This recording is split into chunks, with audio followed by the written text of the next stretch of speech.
Hey there, we're here with Elle with Boost Oxygen. Elle, how are you today? I'm doing good. How you doing, Todd?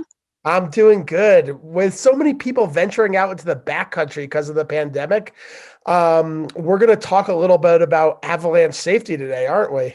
Yeah, we are. It's a needed thing. Yeah. You see it in the news and everything, but Elle, what causes avalanches? Well, avalanches are caused by layers of accumulated snow on the side of the mountain that get disturbed. They can get disturbed lots of different ways. The top layer fractures, it sends a big amount of snow down the mountain, but a lot of things can affect it. New precipitation, like we get a big dump. Weird precipitation, like we get a rain. Um, Sudden warming, wind, ice, lots of Mother Nature type reasons you would have an avalanche. And then also human created. So skiers, hikers, snowboarders, snowmobilers can also trigger an avalanche. Gotcha. And can you tell me why, what is so dangerous? Well, it's funny when you look at an avalanche happening, it doesn't, well, you can see the big ones that look dangerous, obviously. But then there's the snow slides that you don't think are a big deal. And any sort of slide or avalanche like that can bury you.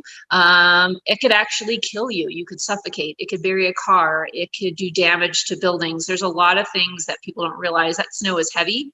And once that falls, that stuff is stiff and heavy and can really wreak havoc on a person or things.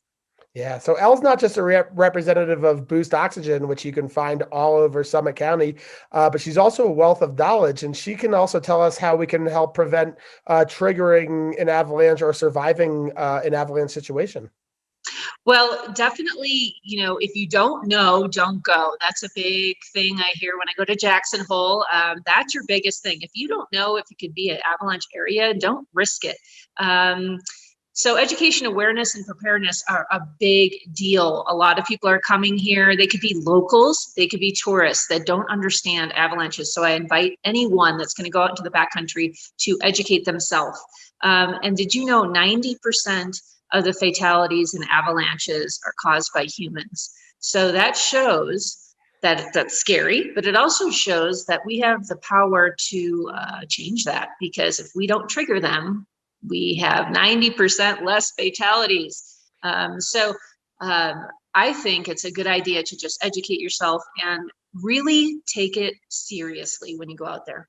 Well, where do we go to learn more about that? There is so much information out there. The Colorado Avalanche Information Center, their CAIC, they're a great resource. They'll give you the latest on avalanche conditions. Another great resource is Backcountry Access. That's also a Colorado-based company that provides equipment and provides education for avalanche safety as well. And you could just Google it. You could be anywhere. You could be in New York. They have avalanches there in their mountains, California, here in Colorado. So wherever you are, use those resources to check what's going on in your area and educate yourself again before you go out there. We want everyone to be safe. Yeah, And there's and you plenty of want, and terrain that's not you also want them to bring Boost Oxygen with them too, right? Yeah, a lot of people now are carrying our pocket size or mediums in their packs for emergency situations. So, that could be an avalanche, it could be really anything, altitude, things like that. So we have a multitude of sizes that you can put in your pack.